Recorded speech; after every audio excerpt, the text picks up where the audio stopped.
First पे चल रही है। और यूनिट फर्स्ट जाहिर सी बातचीत है, अगर हमारा जो कॉन्स्टिट्यूशन है वो एक दिन में तो डेवलप हुआ नहीं होगा, है ना। और हम लोगों की बातचीत काफी हद तक आगे बढ़ चुकी है। और आज का जो पोर्शन हमारा है, क्या क्या हम कवर कर चुके हैं इसमें यूनिट फर्स्ट में, ठीक है। तो यूनिट फर्स्ट में हम लोग जो है एक्ट कवर कर चुके हैं। आपका 1773 का एक रेगुलेटिंग एक्ट कवर कर चुके हैं। 1784 का एक क्विट्स इंडिया एक्ट कवर कर चुके हैं, ठीक है। इसके अलावा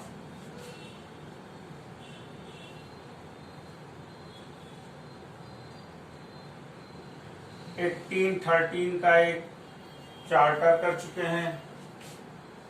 1833 का भी एक चार्टर एक्ट कर चुके हैं।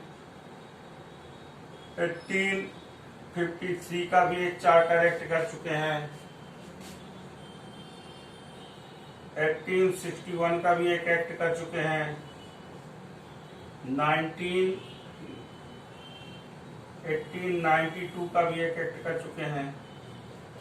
1909 का भी एक एक्ट कर चुके हैं।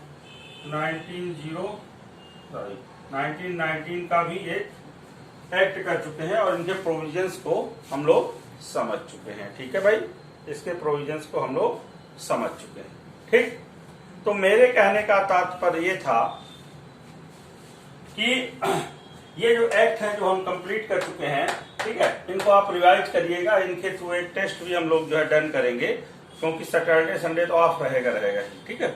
और दूसरी बातचीत ये है कि आज बात को हम लोग आगे बढ़ाएंगे और यहाँ बहुत सारी चीजें जो डेवलप हुई थी उन्हीं बातों को ध्यान में रखते हुए हम लोग जो है कंक्लूजन की तरफ बढ़ेंगे। क्योंकि जो है 1935 का जो इंडियन काउंसिल एक्ट है, पता बहुत लोगों को है, तो रिवाइज कर लेते हैं, कुछ लोगों को नहीं पता है।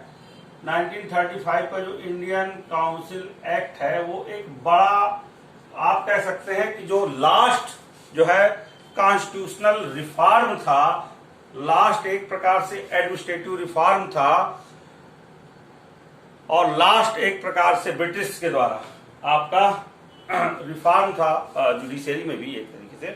तो ये एक लास्ट रिफॉर्म वाला एक्ट है। इसके बाद तो इंडिपेंडेंस एक्ट आता है ना, उसका कोई बड़ा लेना देना है नहीं, ठीक। तो इस एक्ट को बहुत ही मजबूती से पढ़ना है ना। और कुछ इन एक्टों में हो सकता है बातें हम लोगों की छूटी हो, हम लोगों ने प्रॉपर बहुत सारी बातें डिस्कस की हैं, लेकिन फिर भी होता है कि एक आध बातें छूटी हो, तो भी आप क्या करोगे, अपनी तरफ से कवर करोगे, ठीक है ना भाई। तो अब मैं बात अगर आगे बढ़ाऊं तो 1935 में प्रोविजन पे आते हैं।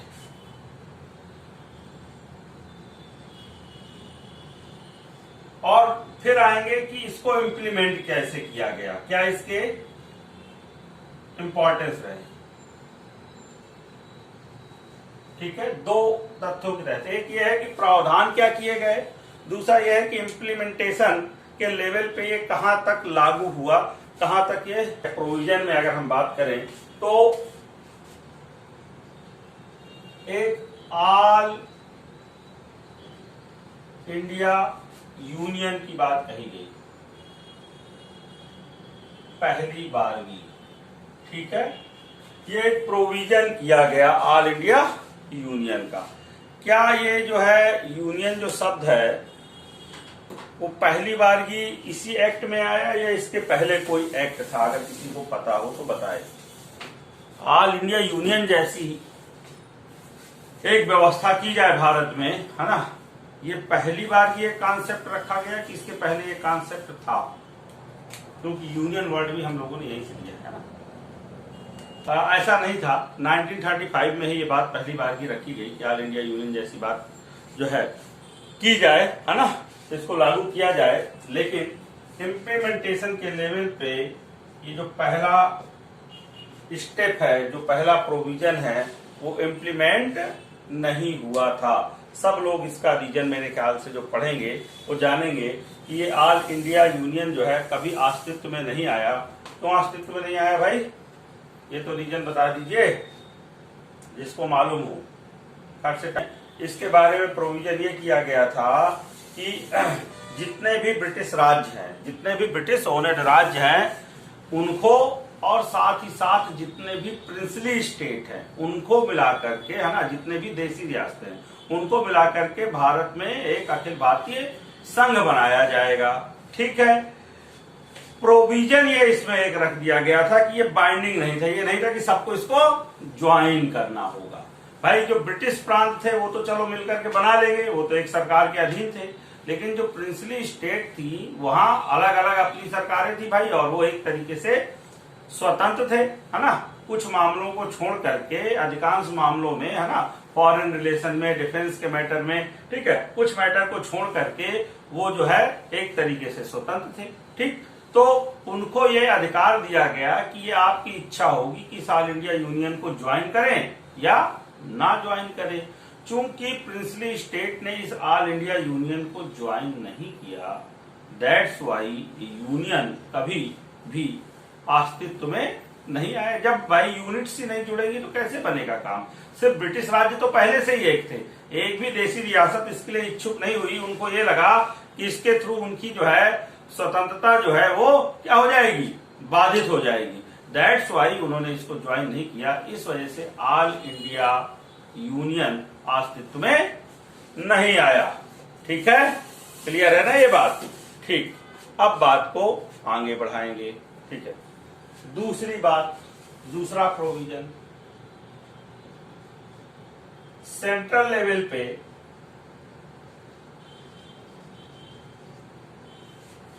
पर रूल ऑफ डायरार्की लाया गया।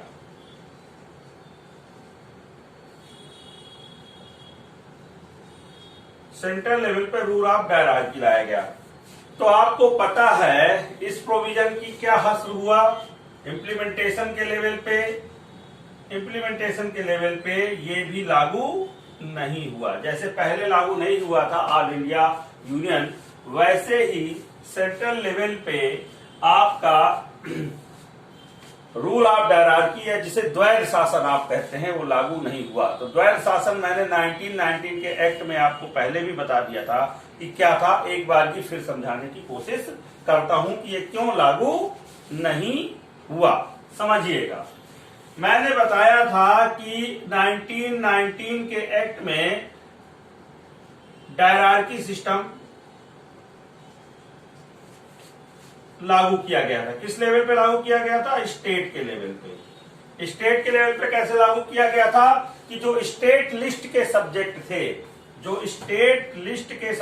थे, उनके दो पार्ट कर दिए गए थे। ठीक है, दो पार्ट मतलब एक ट्रांसफर्ड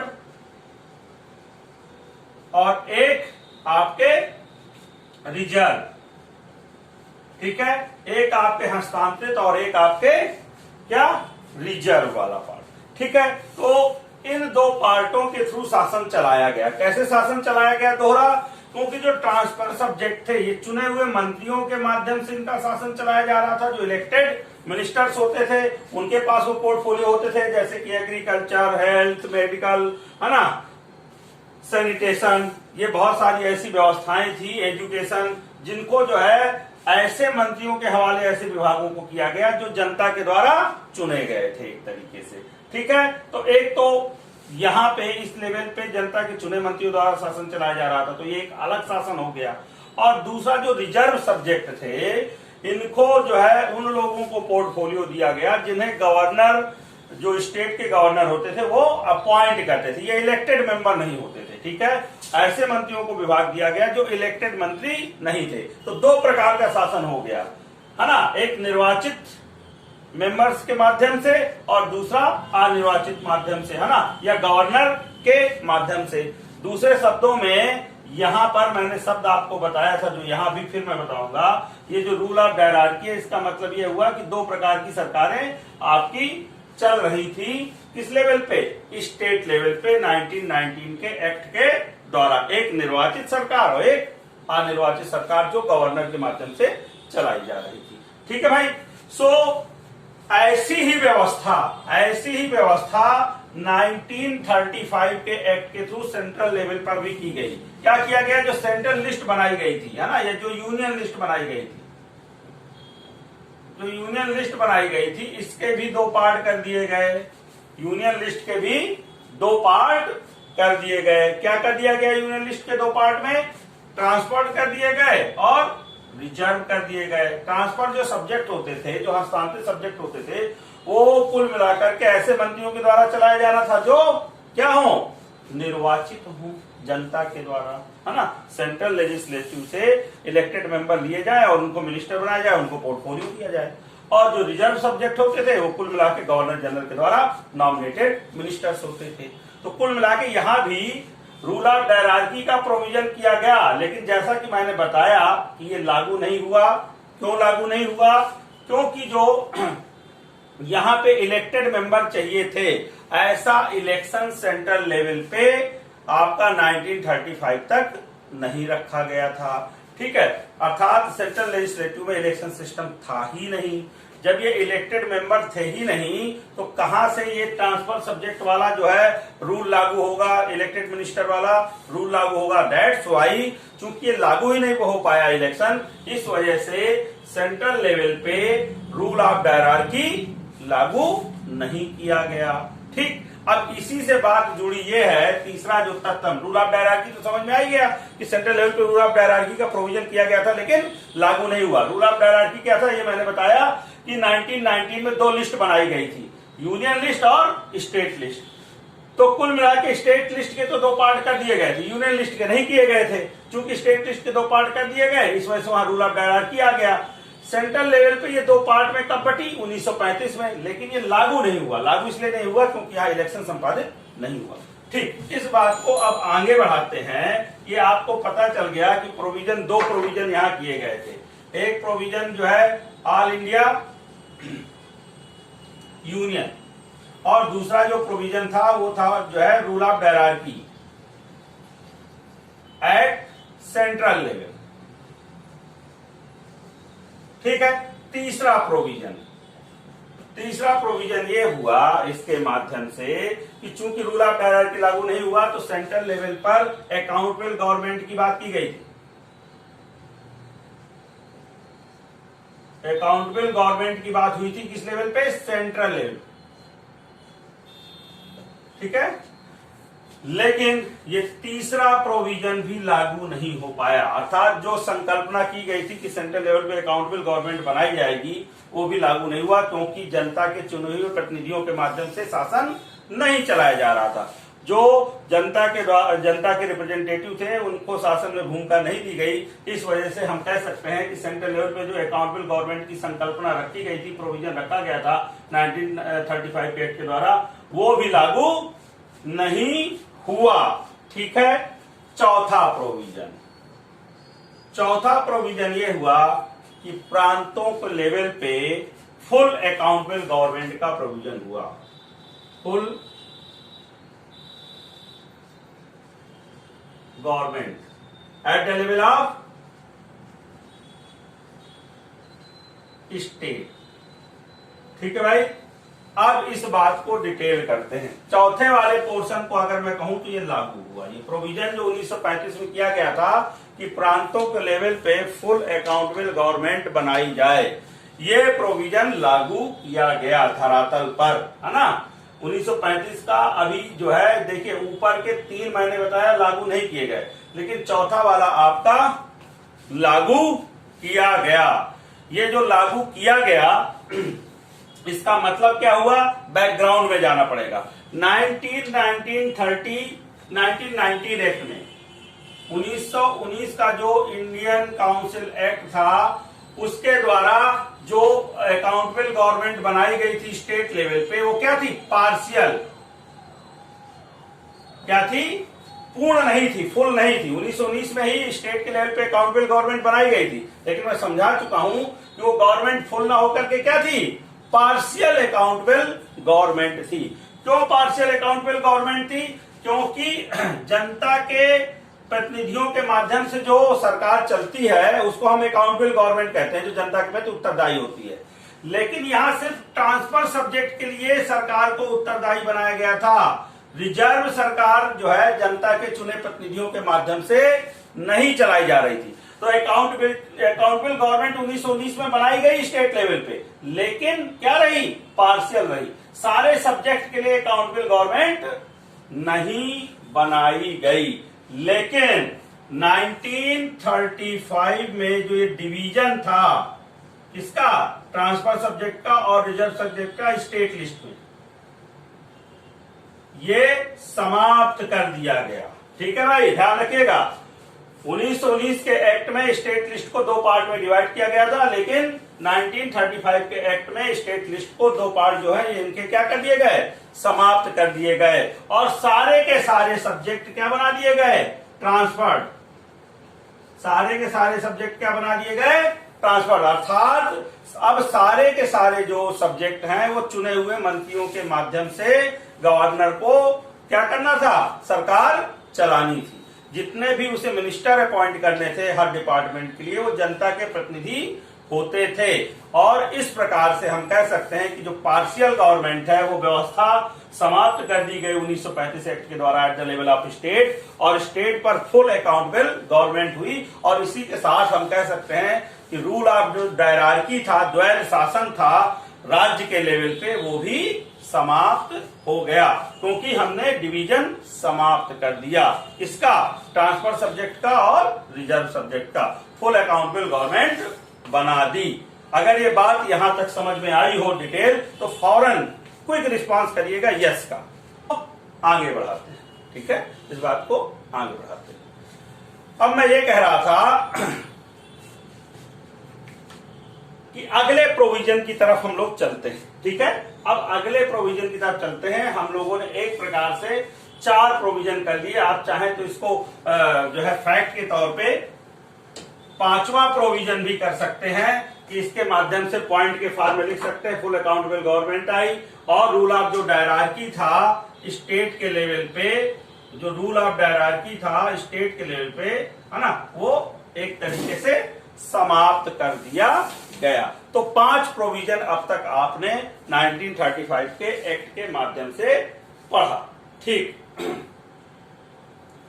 अब एक काम और, नया प्रोविजन। ठीक है, 5 प्रोविजन तक हुए, मैं इसको मिटा रहा हूं।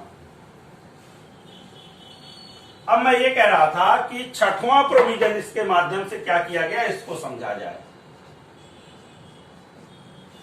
6वां प्रोविजन ये किया गया कि जो डिवीजन ऑफ फंक्शन है उसकी बात आगे बढ़ाई गई। आपको पता है बैकग्राउंड में कि 1919 के एक्ट के माध्यम से 2 लिस्ट बनी थी, एक यूनियन लिस्ट और एक स्टेट लिस्ट। ये 2 लिस्ट बनाई गई थी, यूनियन लिस्ट और स्टेट लिस्ट। ये 2 जो है लिस्ट बनाई गई थी। इसके माध्यम से जो है केंद्र सरकार और राज्य सरकारों के बीच कार्यों का बंटवारा हुआ था, जो आज भी है। ठीक है, जो आज भी है। ठीक, अब इस बात को आगे बढ़ाया गया। 1919 में तो ये काम किया गया था। 1935 में क्या किया गया, 1935 में 3 प्रकार की लिस्ट बन गई। एक यूनियन लिस्ट जो पहले से थी, एक लिस्ट क्या बढ़ाई गई बीच में, कॉन्करेंट।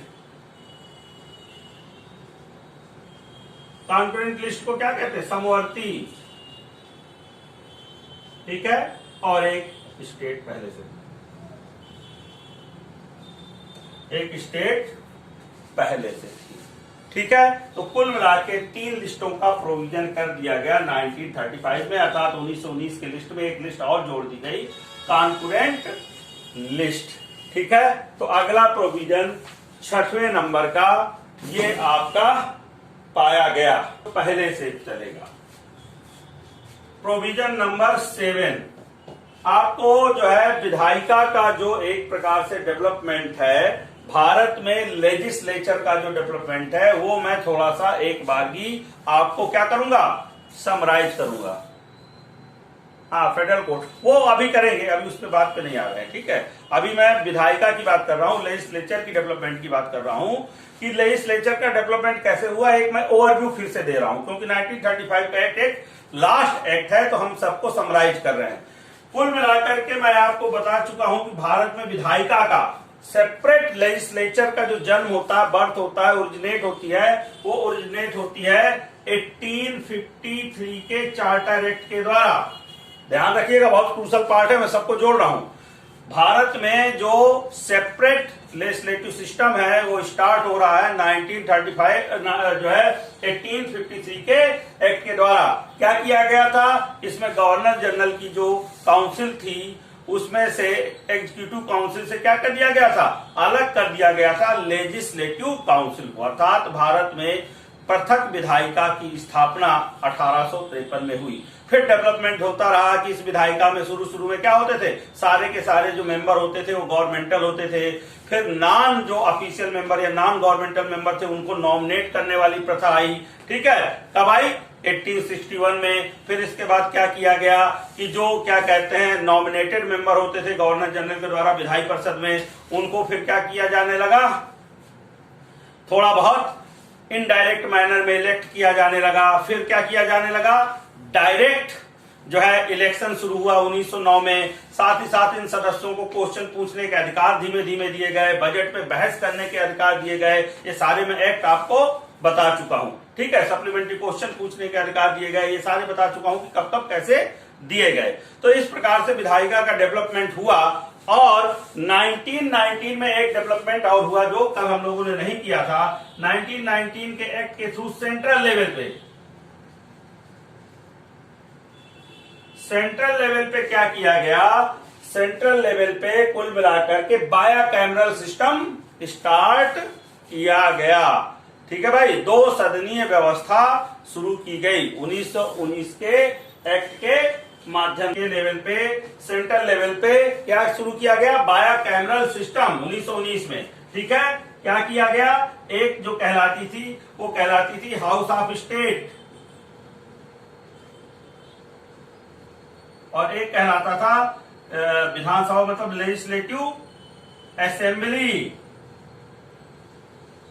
ठीक है भाई, ध्यान रखो, नाम क्या थे जब 2 सदन बनाए गए 1919 में, house of state and legislative assembly, जो आजकल राज्यों के लेवल पे होती है।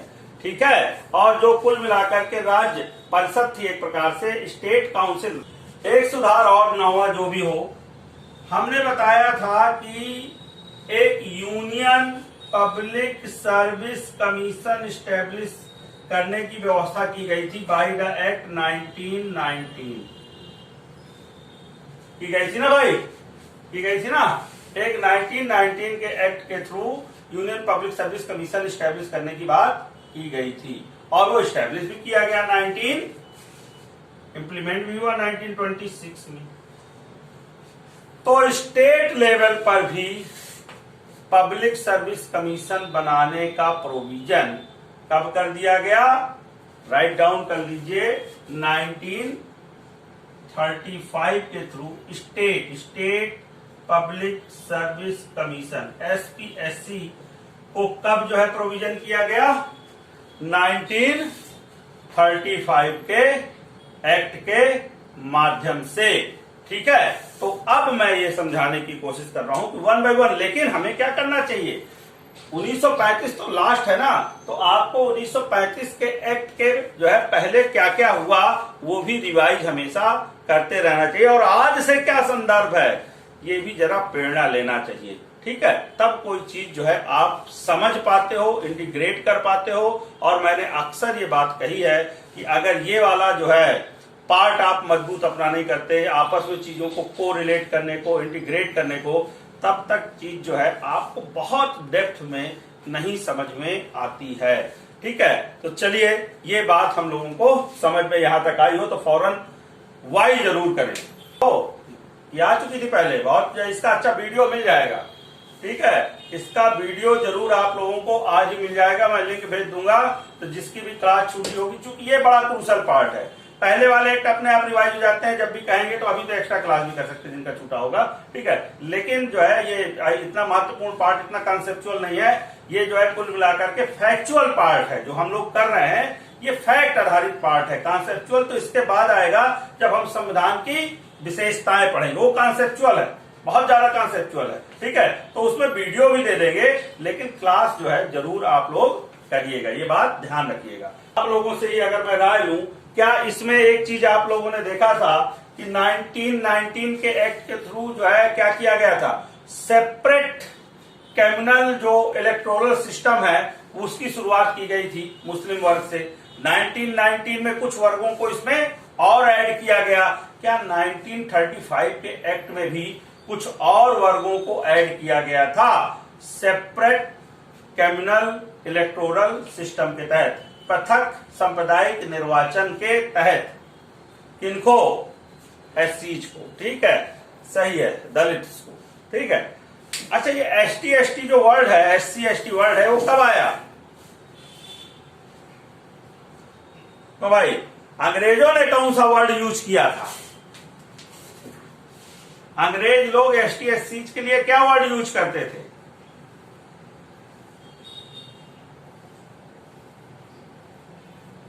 और कुछ लोगों को एससी वर्ड में और एसटी वर्ड को यूज करने में, हाँ यस, एसटी है ना, डिप्रेस क्लास वर्ड यूज करते थे, है ना, दलित। एक्चुअली जो है मैं ये कह रहा हूं कि एसटी और एससी कहने से आज भी बहुत सारे लोगों को थोड़ी सी दिक्कत है। ठीक है, अब वो हमारे संविधान में पार्ट है तो दिक्कत बहुत नहीं होनी चाहिए, लेकिन कहा जाता है, जैसे एसटी के लिए मैं बताऊं, एसटी के लिए कहा जाता है कि ST word is not good. ST से ज्यादा अच्छा वर्ड जो है, ये अंग्रेजों ने इसके जमाने में एक तरीके से वर्ड शुरू हुआ, तो इससे ज्यादा अच्छा वर्ड क्या है? इससे ज्यादा अच्छा वर्ड जो है वो था आदिवासी। आदिवासी माने ऐसे वासी जो भारत में हमेशा से रहते थे, तो सम्मान प्रकट होता है। एसटी कहने से सम्मान प्रकट नहीं होता, आदिवासी। हालांकि दलित कहने को लेकर के भाई मेरा अपना डिस्प्यूट है कि किसी को दलित कह देना कि तुम दलित हो, मेरे ख्याल से ये अच्छा वर्ड नहीं है, मैं अपना मानता हूं, है ना। गांधी जी ने हरिजन वर्ड ढूंढा था, ठीक है, चलो उनकी बात नहीं माननी है, लेकिन आज की डेट में चूंकि इसमें बहुत सारी क्लासेस शामिल हो चुकी है, बहुत क्लास शामिल है, सो एससी कहना उचित है। लेकिन एसटी के लिए मैं मुझे भी लगता है कि एसटी की जगह अगर वर्ड वनवासी या क्या नाम है आदिवासी ऐसे वर्ड यूज किए जाएं तो ज्यादा अच्छा होगा। ठीक है भाई। तो हम लोगों को कभी कभी ऐसे लिखना होता है, हम लोगों को मैच्योरिटी जो है बढ़ाते रहना चाहिए, है ना, पढ़ते रहना चाहिए, ज्ञान के लिए पढ़िए भाई। देख रहे हैं कौन सा समय आ गया है ना, ऐसा समय आ चुका है, ठीक है, ऐसा समय आ चुका है कि जो है कुल मिलाकर के मैंने स्थितियां बहुत भयावह हैं, तो ज्ञान के लिए पढ़िए। हर से का मतलब ये करिए कि ज्ञान थोड़ा सा ज्यादा अर्जित करिए। एग्जाम तो होने जब होने हमको उसके लिए हमेशा तैयार रहना चाहिए, जब हो जाए तब तैयार रहना चाहिए। लेकिन मैं अक्सर कहता हूं पढ़ाई शुरू करिए तो थोड़ा नॉलेज के लिए पढ़ाई शुरू करिए, अपने मतलब एक तरीके से जो माइंड है उसको ब्रॉड बनाने के लिए पढ़ना शुरू करिए। आप लोग बहुत जो है एक प्रकार से नैरो सोच रखते हैं, हम लोग सब लोग सोच रखते हैं, थोड़ा सा ब्रॉड बनिए। ब्रॉड बनेंगे तो ये परीक्षा में भी काम में आएगा, हर जगह काम में आता है, ठीक है, तो काम में आता है, ठीक है। तो अब तक के जितने भी प्रोविजंस हैं वो हम लोगों ने मेरे ख्याल से 1935 के एक्ट के जितने भी महत्वपूर्ण प्रोविजन है, कुछ हो सकता है, हाँ एक प्रोविजन और मैं कर देता हूं, ठीक है। Reserve bank of India establish किया गया through the 1935 act, reserve bank of India, ठीक है। प्रोविजन नंबर 10, 11 जो भी वाला हो, 9, 10, 11, है ना। और एक काम किया गया, क्या किया गया कि जो बर्मा है, बर्मा मतलब कौन? कंट्री, जिसका आज नाम क्या है? म्यांमार, ठीक है ना भाई। एक समय ये हमारा ही पार्ट था, यस, एक समय ये हमारा ही पार्ट था, और ये पार्ट जो है हमसे अलग कर दिया गया 1935 के एक्ट के द्वारा। एक बात और मैं ठीक है, 37 में इंप्लीमेंट हुआ, 1935 के एक्ट में था, ठीक है। अब मैं ये कह रहा हूं, बात को आगे बढ़ा रहा हूं, इंप्लीमेंटेशन की बात अलग है।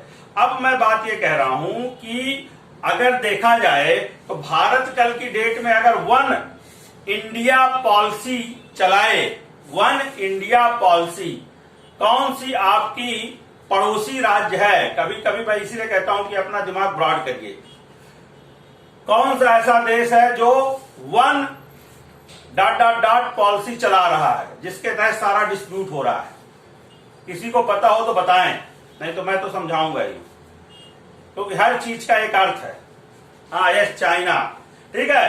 तो चाइना कहता है वन चाइना पॉलिसी, कहता वियतनाम मेरा था, तिब्बत मेरा था, है ना, और जो है जितने भी और कुछ कंट्री है ये आइलैंड मेरे थे, और जो है कि हांगकांग मेरा था, मेरा वन चाइना पॉलिसी है, ठीक है। अतः मैं तो करके रहूंगा, तो जो भी इसके खिलाफ होगा वो मेरा क्या होगा, दुश्मन होगा।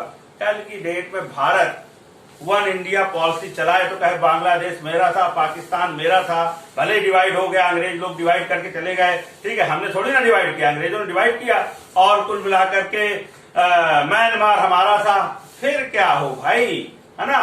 तो कुल मिलाकर के ये एक इशू बनता है। कभी इस तरीके की बातें आए तो जब आप मान लो इंडो चाइना रिलेशन पे लिख रहे हो तो इस तरीके की बातें की जा सकती है। खैर, अभी हम लोग कॉन्स्टिट्यूशन लॉ पे ही जो है करें तो समराइज अगर करें, एक चीज और, क्या इंडियन काउंसिल जो बनाई गई थी, हाँ अफगानिस्तान भी, वेरी गुड, सही बात है।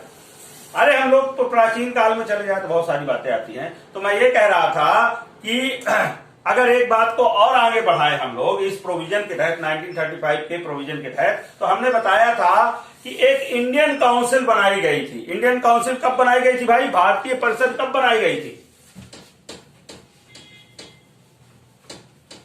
भारतीय परिषद कब बनाई गई थी? एनीवन? 1850, आगे थोड़ा कट रहा है, हाँ, ठीक है, वेरी गुड। तो कुल मिलाकर के 1858 में इंडियन काउंसिल बनाई गई संस्था, ठीक है। और ये जो इंडियन काउंसिल बनाई गई वो कुल मिलाकर के क्या की गई? Board of director plus board of control, इनको एबोलिश करके इनकी जगह बनाई गई। बोर्ड ऑफ डायरेक्टर को एबोलिश किया गया, बोर्ड ऑफ कंट्रोल को किया गया, इंडियन काउंसिल फिर बनाई गई। अब ये इंडियन काउंसिल कब, हाँ वेरी गुड शिवांगी।